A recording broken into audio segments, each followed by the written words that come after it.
investment decision during the AFCON, the Africa Cup of Nations. We saw you and our president, with the number of chief executive officers of, CNOOC, Total, and people are asking, what is this hype about now? About 6-7 years ago, the hype was kicked up, then it died out, now it has come back. Is there anything new? When is the oil coming out? That's what people are asking. No, thank you very much, Charles, for a very good question. And let me start by explaining what exactly happened on 1st Feb. So what we had was the announcement of final investment decision. What does it mean for an ordinary person especially? Yes, so basically what it means is that the oil and gas companies, including UNOC, the investors in the oil and gas sector, have committed to spend the money to develop the projects, to construct what's needed to get the oil out of the ground. And so from that point, what we are going to see is a lot of activities, construction, logistics, all these things happening to ensure that the crude oil is extracted and taken to the market. Now, when we look at it's important to look at the amount that is going to be spent, the amount that was being committed on that day to be spent. So crude oil is handled in 3 segments. As a value chain, it has 3 segments. The first one is what we call upstream. So upstream involves looking for, finding oil, and getting it from the ground. So that is exploration, development, and production. Now, in Uganda, we have 2 projects that are sitting upstream. One in Bulisa and Noya, Tilenga, called Tilenga, and another one in Chikube, down the side of Hoima, called Kingfisher. Now, the total investment for those 2 projects to basically get the oil out of the ground in those 2 projects is about $8 billion. So that day, the oil companies, UNOC, government, were committing to that spend in the upstream. But when you produce crude oil, you must be able to put it to the market. You must be able to get it to the market. And so to get this crude oil from Tilenga and Kingfisher to the market, we decided to build a pipeline to transport it to the sea. So that is what we call the East African Crude Oil Pipeline. The spend on that pipeline, it has similar shareholders, will be close to $4 billion. So when you add the 2, you have a total spend of about $12 billion. And let me also just probably to explain it better, that money is going to be spent in 4 years. So the construction period for Tilenga, Kingfisher, and the $12 billion in 4 years. Yes, it's going to be spent in 4 years. When does the spend start? It has already started. Charles and viewers, the spend has already started. We've, as of 2 weeks ago, on ECOP alone, committed close to $2.7 billion with the level 1 contractors. With the Tilenga and Kingfisher, we've committed close to $4.2 billion so far. So the money is being spent now. This is government of Uganda money or? No, absolutely not. So for upstream, Tilenga and Kingfisher, it is entirely joint venture partners, international oil companies' money. So Total and CNOOC are spending. UNOC holds 15%, but we are not spending because the agreements we have require Total and CNOOC to spend on our behalf until production. For ECOP, the pipeline, we have a shareholding structure.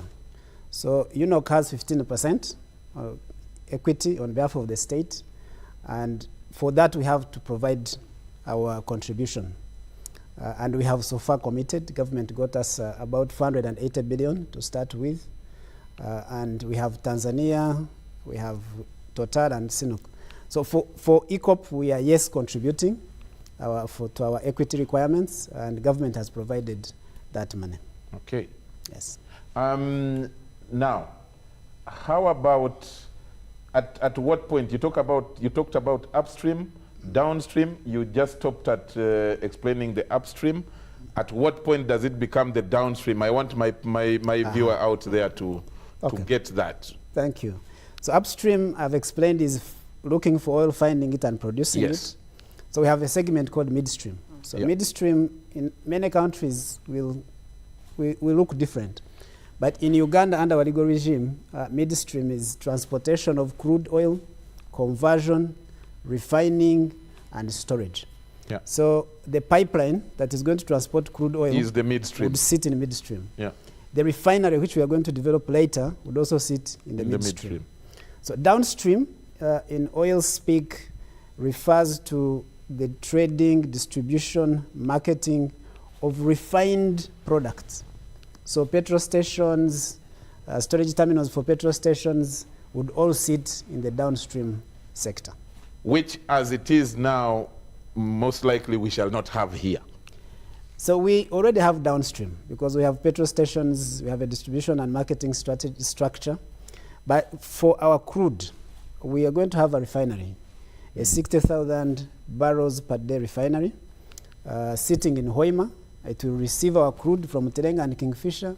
It will refine it, and those products will be on our market in Congo, in Sudan. So we'll have a downstream. We'll have downstream products from our crude oil at some point. Okay. A quick one before I come to Mr. Malinga. You said that the spend has already begun. Yes. That is, you know, that's the sweetness to the ear of a Ugandan. On whom is it being spent? Is it a Ugandan trader from Chikubo, that kind of trader, or someone who may be like the owner of City Oil having business there, or is it so big for a Ugandan, maybe we don't even have the capacity, we don't have such a trader, who is benefiting from the current spend going on? That's an excellent question, and I'll look into that camera so I speak to Ugandans. So the $12 billion I've spoken of will be spent on purchasing goods and services. Yeah. Some of the goods will come from abroad, some of the goods will come from our market, and so will the services. They will be locally sourced or internationally sourced.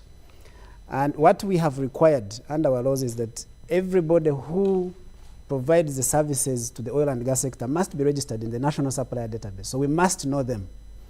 We have also, in our laws, said Ugandans must be given priority in contracting, in procurement, and there is an additional mark you get if you are a Ugandan company, or Ugandan entity, or registered entity. We've also said we have studied what's available in Uganda in terms of services and goods, and we have ring-fenced some services for Ugandans, Ugandan companies, and Ugandan registered entities. So what services are these? Oil and gas is going to consume all services, all goods. Food will be needed, Medicare will be needed, transport will be needed, security will be needed, logistics will be needed. All these services that we are in are required. So if you're growing matoke, keep growing matoke, just increase the volume and the quality. If you are in a services industry, you have a clearing farm, you have logistics, you have trucks, just do that and do it well. The oil and gas sector will pick that service or those goods and utilize them.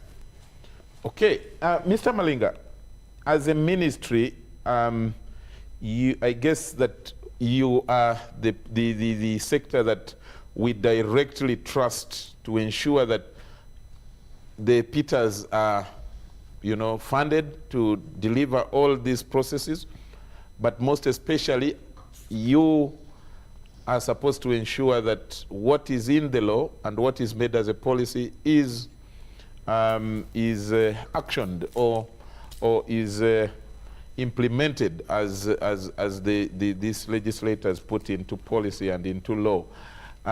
So far, do you think that that is being done? And I'm saying that because Peter has talked about, one, ring fencing of some services. Two, I know that they're about, as the My technical people are showing me there are 15 different services that have been ring-fenced for local content. Is that being assured for Ugandans so far? Yeah, thank you, Charles. It's good you said as a ministry. And as an individual, you have been with us for some time at different levels. In 1985, a law was enacted in Uganda, and it was specifically for promotion. Then when we made, when we saw indicators that we are about to get oil, we put in the policy, the National Oil and Gas Policy. It started in 2006, and the Cabinet approved in 2008. That policy has 10 objectives, and each objective has actions, strategies, and actions. Now, when you compare the 1985 Act, then you come and compare with the 2013 Act, both the upstream and midstream, you see there is a lot of change. So members of parliament, civil society, all participants were active in putting this law in place. So as we talk now, the law is being followed to dot. We decided to put the new institutions. Rather than the ministry doing everything, we have the ministry which is doing licensing and policy issues. Then we have the regulator, the Petroleum Authority of Uganda, who is our dog. We make sure that when we give a command, they follow it.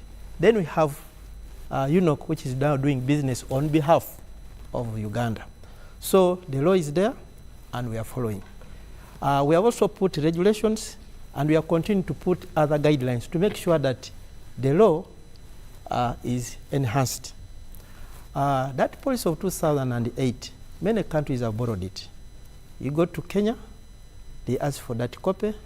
You go to Ghana, actually Ghana was very fast. They got the document, and eventually they fast-tracked. You go to Tanzania, we have shared this so that we are harmonized in handling this business as a region. So the laws are there.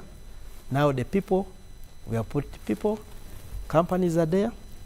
There was the issue of who's taking this money. On 11th of this month, we're in Kikuwe. CNOC was now groundbreaking the civil works. The company which got that contract is a Ugandan registered, Excel. It is worth $23.3 million, and we are happy that that started. The launch of FID on 1st February